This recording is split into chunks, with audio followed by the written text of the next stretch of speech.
C'est une épée de Damoclès pour certains, un jeu de massacre et de cascade pour d'autres, un jeu d'échecs pour la presse à scandale. Le spectre du remaniement ministériel au Cameroun plane comme un épervier sur les toitures de plusieurs départements ministériels.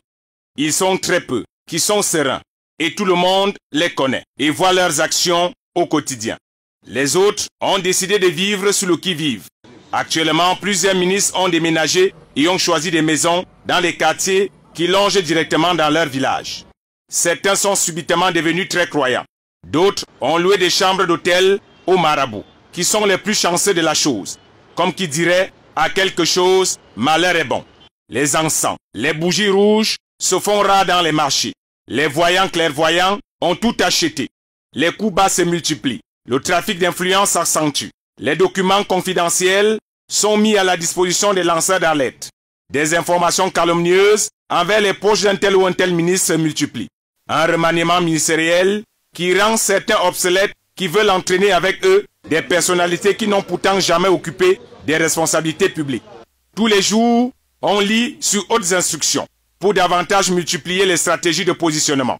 Ils manipulent la presse à famine. Chaque jour, on peut lire la vantardise des actions d'un tel ou tel ministre. Pourtant, ils savent eux-mêmes que nous n'avons toujours pas d'autoroute achevée, toujours pas de complexe Olembe Stadium achevé, toujours pas de traces de la task force Covid. Comment le spectre du remaniement ministériel ne va pas rendre plusieurs de nos ministres maladroits? Chaque jour sur la toile, on découvre un nouveau remaniement ministériel qui incarne avec lui l'esbrouf et le clientélisme à la tête du client. Ils sont tellement maladroits qu'ils réussissent à écrire le nom d'un même ministre qui occupe 4 fois la même fonction. Plusieurs ministres sont devenus des citoyens ordinaires. Ils ont diminué le cortège de voitures. On respecte désormais les embouteillages. Plus question d'embêter les taximens avec le motard. On assiste aux veillées funèbres chez les voisins du quartier. On laisse les voisins venir puiser de l'eau dans le forage privé. Quand Eneo fait ce qu'il sait faire de mieux, c'est-à-dire couper la lumière, on fait exprès de rester dans le noir et de ne pas allumer son groupe électrogène, pour vivre comme monsieur tout le monde. On se soigne désormais dans les hôpitaux publics. On envoie son neveu qui se fait passer pour son fils au lycée. Il n'y a pas plus modeste en ce moment que les ministres. Il demande tout le temps au garde du corps s'il a mangé, si sa femme et ses enfants vont bien. C'est bien le moment d'être plus que jamais gentil avec son garde du corps.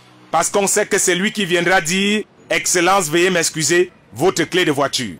Excellence, veuillez m'excuser, vous devez me suivre à la PJ. » C'est terminer les soirées privées avec les filles brunes et élancées. Le spectre du remaniement ministériel plane tellement qu'il a fini par générer une série de coups bas entre les membres du gouvernement. Tout le monde veut la place de tout le monde. Certains prient tous les jours pour qu'un tel perde sa place pour se venger de tel.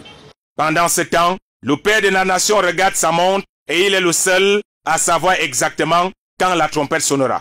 Encore que aucun texte législatif ne lui oblige. Le président de la République peut décider ou pas de remanier et il ne lui arrivera rien du tout.